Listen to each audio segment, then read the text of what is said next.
이제 오늘 말씀은 이제 사사 에훗에 대한 말씀입니다. 그러니까 에훗이 하나님께 쓰임 받는 이제 모습을 통해서도 우리에게 주는 교훈이 있고, 근데 중요한 것은 사사들이 하나님 앞에 쓰임 받을 때의 모습을 보게 되면은 어, 철저하게 사람의 재능, 사람의 자랑거리는 전혀 사용이 안 됐다라는 거죠. 근데 사용되고 나서 딱 보게 되면은 저건 뭐지? 어떻게 저걸 사용하셨네? 연약하고 부족한 것들을 하나님께서 도구로 사용하셔서 하나님의 능력으로 그것을 감당하게 하셨다라는 것입니다.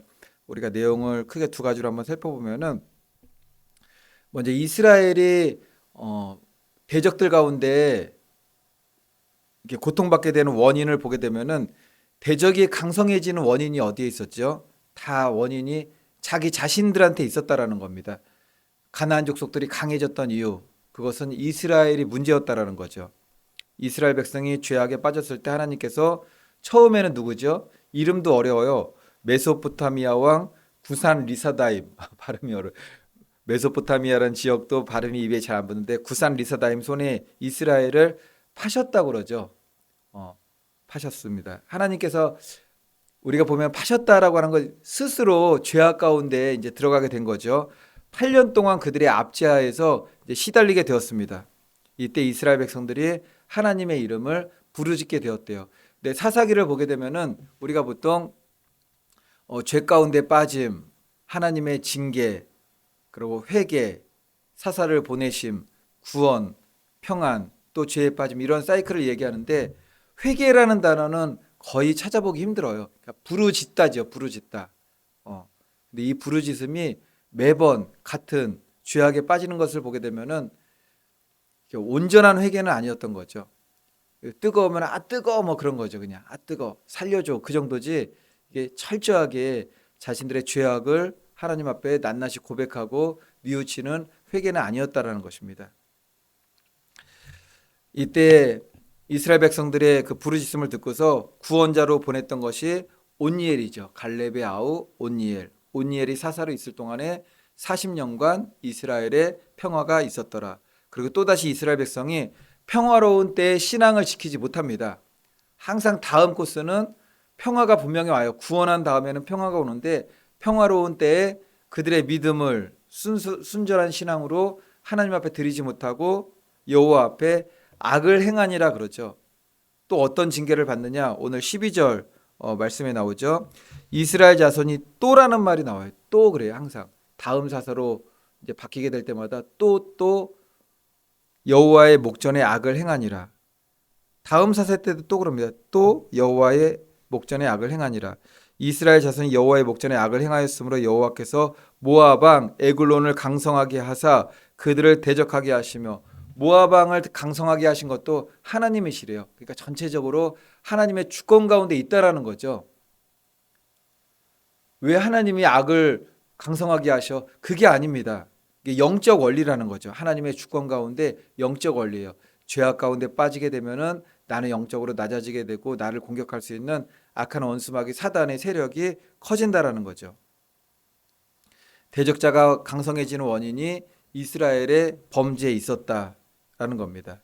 이거 우리의 삶에도 그대로 적용될 수 있는 말이죠. 그런데 이번에는 예전보다 더 힘이 강해져서 왔어요. 힘이. 13절 보겠습니다. 혼자 안 오죠. 에글론이 암몬과 아말렉 자손들을 모아가지고 와서 이스라엘을 쳐서 종려나무 성읍을 점령한지라. 에글론이 왔어요. 에글론 왕이 그 뚱뚱하고 비둔한 왕이죠. 암몬, 아말렉 자손 모아서 같이 왔답니다. 모아서 그 연합군이죠. 연합군. 연합군. 악한 자들은 연합하는 데는 참 잘해요. 악한 자들은 그 사두개인, 바리새인 서로 맨날 부활 때문에 전혀 교리적으로 맞지가 않죠. 부활이 있다, 부활이 없다. 이 교리적 차이를 어떻게 좁힐 수가 있겠습니까? 천사가 있다, 천사가 없다. 어떻게 그거를 좁힐 수가 있겠어요? 근데 좁힐 수 있는 방법이 뭐죠? 진리를 이렇게 공격하려고 하니까는 예수님을 십자가에 못 박으려고 하니까는 뭐 부활이고 뭐 천사고 그런 거 상관없어요. 그냥 뭉치는 거죠. 성경에서 마지막 때도 마찬가지입니다. 참된 그리스도인을 이제 핍박하기 위해서 연합군이 형성될 거예요. 종교 연합군. 이슬람, 불교, 뭐 세상에 많은 종교들이 있는데 그 종교들이 다 이게 가짜이긴 하지만 자신들의 교리가 어떻게 이게 맞을 수가 있겠어요. 근데 합하는 거죠. 연합이 된다라는 거예요. 연합. 그냥 다 하나님으로 통하는 거예요. 다 구세주로 통하는 거고. 한 번 범죄했을 때 채찍맞고 일어납니다. 일어나요. 근데 다시 범죄하게 되면은 이때는 채찍이 아니라 채찍을 막 몇 배로 센 걸 맞는 거죠. 몇 배의 힘든 고난과 징계가 있다라는 겁니다. 사사기는 성도의 신앙생활이죠.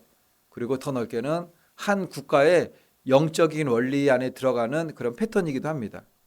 오늘 이스라엘 백성들이 하나님께 부르짖었다고 말씀하죠.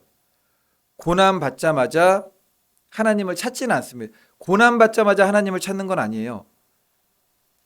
어느 정도 있다가 찾느냐면은 자신들을 압제하는 가나안 족속을 섬기다 더 이상 못 참을 것 같으면 그때 하나님 찾는 거죠. 14절 말씀 보겠습니다.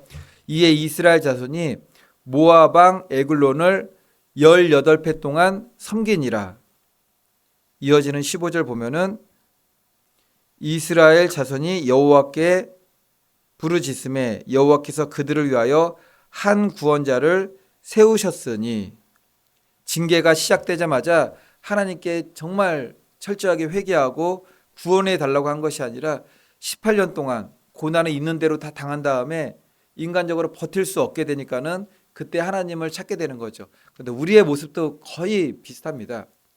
어려움에 닥쳤을 때 우리의 어려움은 우리의 능력으로 해결하려는 안간힘이 있는 거죠. 그러다가 다 안 돼요. 그냥 다 안 돼요. 아무것도 할 수 없어요. 그때 하나님을 찾으면서 우리 딴에는 그 마음속에 또 뭐가 있냐면은 내가 하나님을 찾았대요. 내가 하나님을 찾은 것이 아니라 하나님을 찾을 수밖에 없도록 하나님께서 만드신 거죠. 그냥 하나님밖에 이제는 없으니까 뭐 찾을 게 없어요. 더 이상 갈 데도 없고 도움을 구할 데도 없어요. 그냥 생각나는 거 하나님밖에 없습니다. 그런데 우리의 마음이 얼마나 악하냐면은 내가 고난 가운데 하나님을 찾았대. 하나님을 찾게 만드신 겁니다. 그게 은혜인 거죠. 어떻게 보면은 은혜이면서 우리 개인적으로 보면은 고집이고 아집이고 깨닫지 못하여 망하는 무지함이었다라는 겁니다. 성도의 삶 가운데 당하는 모든 채찍과 징계의 주어지는 고난의 원인, 이것이 죄로 말미암은 것이라고 한다면은 다 나에게 원인이 있는 거죠. 물론 죄 가운데 다 징계받고 고난받는 건 아닙니다. 하나님 우리를 불로써 연단하는 그런 과정도 있지만 그보다도 우리는 죄 가운데 더 많이 채찍 맞을 때가 많다라는 겁니다. 우리의 존재가 그런 거죠. 우리가 그런 존재라는 겁니다. 왜 같은 죄를 반복해서 저지름으로 더 큰 고난을 당하느냐? 이제 이스라엘이 범죄했을 때 모압 왕 에글론을 18년 섬겼대요. 18년. 그러면은 지금은 18년 섬겼는데 바로 전에 메소포타미아 왕 구산 리사다임은 몇 년 섬겼을까요? 8년 섬겼어요. 8년. 처음에는 8년 섬기다가 죄 가운데 빠지고 난 다음에는 이번엔 18년을 섬기게 되는 거죠. 죄에 자꾸만 익숙해지니까는 회개하는 기간도, 그러니까 하나님을 찾는 기간도 점점 오래 걸리는 거예요. 그 다음 사사 때는 어떻게 되느냐? 그 다음 사사는 삼갈이요. 삼갈. 삼갈은 너무 짧아요. 한 절을 해가지고 뭐 설명할 게 없어요. 그냥 하나만 나와요. 소모는 막대기로 600명을 죽였다. 그도 사사였다. 이제 그것만 말씀만 나오는데 그 다음에 이제 사장으로 나가게 되면은 드보라 이야기 나오죠. 드보라, 사사 드보라. 근데 3절 보면은 야빈 왕은 철병거 900대가 있어 20년 동안이요. 처음에 8년, 18년, 20년 그렇게 돼야 겨우 이제 부르짖게 되었다라는 거죠. 그래도 그나마 다행인 것은 죽기 직전까지라도 하나님 찾으면 다행이에요. 불행 중 다행이죠. 그래서도 안 되지만 불행 중 다행이에요. 근데 마지막 순간까지 하나님 안 찾을 수도 있는 거죠. 그거 어떻게 해야 됩니까? 그거를 디모데전서 4장 2절 화인 맞은 양심, 자기 양심이 화인을 맞아서 외식함으로 거짓말하는 자들이라. 화인 딱딱하게 굳은 거죠. 딱딱하게. 화인 맞았다는 것은 감각이 없어요. 우리 몸 가운데서도 감각 없는 부분이 몇 군데 있죠. 굳은 살, 발바닥 굳은 살 베기는 사람들 맨날 깎아내야 돼요. 뭘로 깎는지 아시죠? 막 커터컬로 막 깎아요. 감각이 없으니까 막 잘라내는 거죠. 화인 맞은 거는 감각이 없다라는 겁니다. 이게 회개가 안 되는 거죠. 죄의 속성이 그렇습니다. 처음 범죄하면은 그래도 이렇게 하나님을 부르짖는 어린아이들이 그러잖아요. 어린아이들은. 장성한 분량의 성인들은 맞고 그런 얘기 많이 듣잖아요. 뭐 맞고 하나님 앞에 맞고 해서 하나님이 계속 나를 부르셨는데 채찍을 했는데 버티다 뭐 신학교 왔다는 얘기를 많이 들어요. 절대 그러면 안 되는데 어린아이들은 안 그렇습니다. 어린아이들은 그냥 손에 매를 잡으려고 아버지 눈빛만 어머니 눈빛만 딱 바뀌어도 아이들이 막 잘못했다고 그러죠. 베드로후서 2장 22절.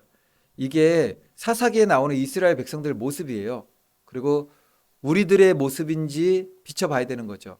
베드로전서 2장 22절이 어떤 모습이냐면은 사사기가 그대로 여기에 담겨 있습니다. 참된 속담에 이르기를 개가 그 토하였던 것에 돌아가고 돼지가 씻었다가 더러운 구덩이에 도로 누웠다 하는 말이 그들에게 응하였도다. 사사기를 보니까는 그대로 이게 적용이 되죠. 근데 이게 어쩌면 우리 나라에 대한 영적인 원리로 지금 적용되고 있을 수 있는 것이고 각 교회나 개개인에게 이런 일이 있다라는 겁니다. 죄는 반복해서는 안 되는 거죠. 죄는 절대로 반복해서는 안 되는 겁니다. 이제 또 한 가지 우리가 살필 것은 이제 이제 에웃에 대한 겁니다. 에웃에 대한. 이 에웃이 어떤 사람이었는가 보면 15절 한번 보겠습니다. 이스라엘 자손이 여호와께 부르짖음에 여호와께서 그들을 위하여 한 구원자를 세우셨으니 하나님께서 구원자를 세우셨습니다. 그는 곧 베냐민 사람 게라의 아들 왼손잡이 에웃이라. 왼손잡이 에웃이라. 이스라엘 자손이 그를 통하여 모압 왕 에글론에게 공문을 바칠 때. 에웃의 특징은 왼손잡이. 왼손잡이의 원문 표현은 오른손이 사용이 불편하다예요. 그냥 태어날 때 왼손잡이로 태어 오른손잡이로 태어나서 그게 아니에요. 여기서 표현은 왜 왼손잡이가 되었냐면은 오른손 사용이 불편하게 되었다. 에웃이 베냐민 지파인데 베냐민이란 말이 무슨 말씀인지 아세요? 베냐민 뜻. 오른손의 아들이란 뜻이에요. 오른손의 아들. 창세기 35장 18절 보면은 라헬이 아이를 낳다가 혼이 나가면서 아이 이름을 베노니 이러면서 죽게 돼요. 죽어가면서 슬픔 중에 낳았다 해서 라헬이 죽어가면서 이름을 지은 것이 베노. 내가 죽어간다. 내가 슬프다. 베노니 그런 거죠. 그런데 야곱은 베노니라는 이름을 베냐민이라고 고쳐 부릅니다. 내 오른손의 아들이란 뜻이에요. 하나님의 능력과 권능이 함께한다. 오른손의 아들. 에웃은 오른손이란 아들이란 베냐민의 지파의 이름인데 오른손을 쓰질 못해요. 그래서 왼손잡이가 됩니다. 근데 하나님께서 그를 사사로 사용하시죠. 성경에 에웃이 왼손잡이라는 것이 명확히 이제 상기시키는 것은 왼손잡이라는 이름으로 불리는 것 자체가 아주 특이한 일이에요.